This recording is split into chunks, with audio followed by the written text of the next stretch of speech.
विश्व प्रसिद्ध सुदर्शन चक्र ज्योतिषाचार्य श्री संत बेत्राशोका जी, जिनके मुख से निकली प्रत्येक देववाणी लेती है हकीकत का रूप। फिर चाहे यूपी चुनाव में बुआ बबुआ का गठबंधन फेल होना हो, उत्तर प्रदेश में कमल का खिलना हो, सत्ता पर बतौर सीएम योगी आदित्यनाथ का काबिज होना हो, या फिर कोरोना वायरस की उत्पत्ति, अनगिनत भविष्यवाणियों पर लगी है सच की मुहर। अब कोरोना के खिलाफ क्या कामयाब हो पाएगी योगी सरकार की कोशिशें? 15 जिलों के हॉटस्पॉट इलाकों को सील कर क्या कोरोना से मिल पाएगी मुक्ति? इस पर क्या कहती है श्री संत बेत्राशोका जी की भविष्यवाणी? नमस्कार, आज हम डिस्कस करेंगे उत्तर प्रदेश। उत्तर प्रदेश को डिस्कस करने के लिए पाकिस्तान को भी डिस्कस करना पड़ेगा, क्योंकि पाकिस्तान का नंबर है 7, उत्तर प्रदेश का भी नंबर 7। दोनों में फर्क यह है कि पाकिस्तान के जो प्रधानमंत्री हैं उनका नंबर 4 है और हमारे उत्तर प्रदेश के जो मुख्यमंत्री हैं उनका नंबर 5 है। पाकिस्तान और उत्तर प्रदेश में जो सिमिलरिटीज कोरोना को लेके हैं वो लगभग बिल्कुल वही हैं। देखिए, पाकिस्तान में तबलीगी जमात ने पाकिस्तान का सत्यानाश किया, कोरोना फैलाया।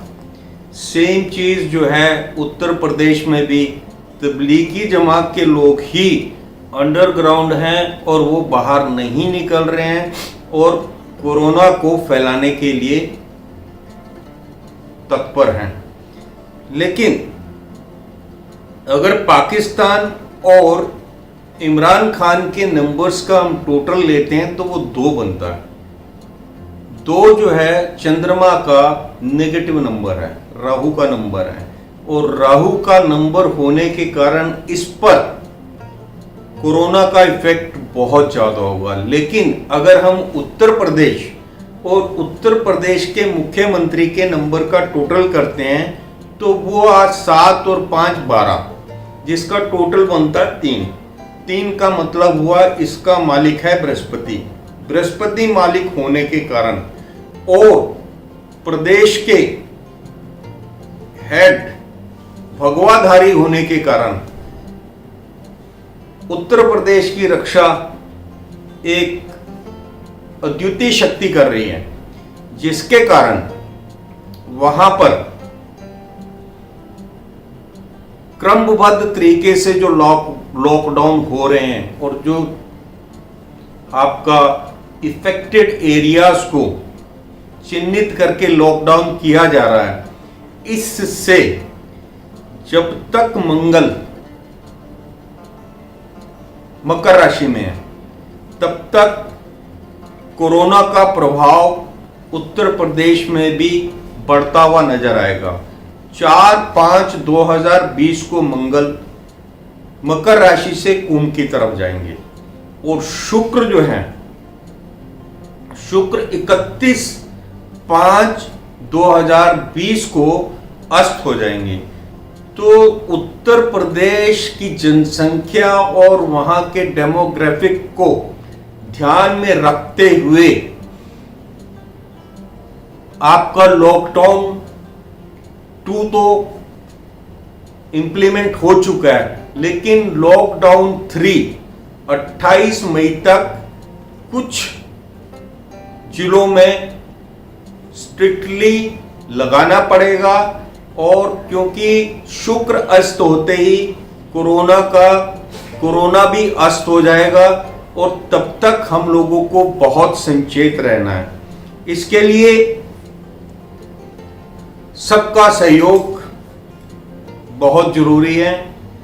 फिर रिक्वेस्ट की जाती है, जो लोग कोरोना से संक्रमित हैं वो छुपे नहीं, वो सरकार के सामने आए, पुलिस को रिपोर्ट करें अपने आप को आइसोलेट करें या अपने आप को क्वारंटाइन करें।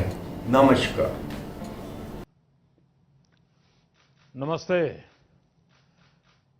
नमस्ते मेरे प्यारे देशवासियों। कोरोना वैश्विक महामारी के खिलाफ भारत की लड़ाई बहुत मजबूती के साथ आगे बढ़ रही है। आप सभी देशवासियों की तपस्या, आपके त्याग की वजह से भारत अब तक कोरोना से होने वाले नुकसान को काफी हद तक टालने में सफल रहा है। आप लोगों ने कष्ट सहकर भी अपने देश को बचाया है, हमारे इस भारतवर्ष को बचाया है। मैं जानता हूं आपको कितनी दिक्कतें आई हैं।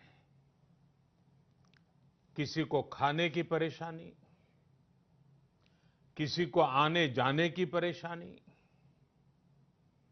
कोई घर परिवार से दूर है, लेकिन आप देश की खातिर एक अनुशासित सिपाही की तरह अपने कर्तव्य निभा रहे हैं। मैं आप सबको आदरपूर्वक नमन करता हूं। हमारे संविधान में जिस we the people of India, we the people of India की शक्ति की बात कही गई है, यही तो है वो। बाबा साहब डॉक्टर भीमराव अंबेडकर जी की जन्म जयंती पर हम भारत के लोगों की तरफ से अपनी सामूहिक शक्ति का ये प्रदर्शन, ये संकल्प बाबा साहब को सच्ची श्रद्धांजलि है। बाबा साहब का जीवन हमें हर चुनौती को अपनी संकल्प शक्ति और परिश्रम के बलबूते पर पार करने की निरंतर प्रेरणा देता है। मैं सभी देशवासियों की तरफ से बाबा साहब को नमन करता हूं। साथियों, ये देश के अलग अलग हिस्सों में अलग अलग त्योहारों का भी समय है, और वैसे भी भारत तो उत्सवों से भरा रहता है, उत्सवों से हरा रहता है, उत्सवों के बीच खिलखिलाता रहता है। बैसाखी, पोहेला बैशाख, पुथांडू, बोहाग बिहू, बिशु के साथ अनेक राज्यों में नए वर्ष की शुरुआत हुई है। लॉकडाउन के इन बंधनों के बीच मैं देश के लोग जिस तरह नियमों का पालन कर रहे हैं, जितने संयम से अपने घरों में रहकर त्योहार बड़ी सादगीपूर्ण तरीके से मना रहे हैं, ये सारी बातें बहुत ही प्रेरक हैं, बहुत ही प्रशंसनीय है। मैं नए वर्ष पर आपके परिवारजन के उत्तम स्वास्थ्य की मंगल कामना करता हूं। साथियों, आज पूरे विश्व में कोरोना वैश्विक महामारी की जो स्थिति है, हम सब उसे भलीभांति परिचित हैं। अन्य देशों के मुकाबले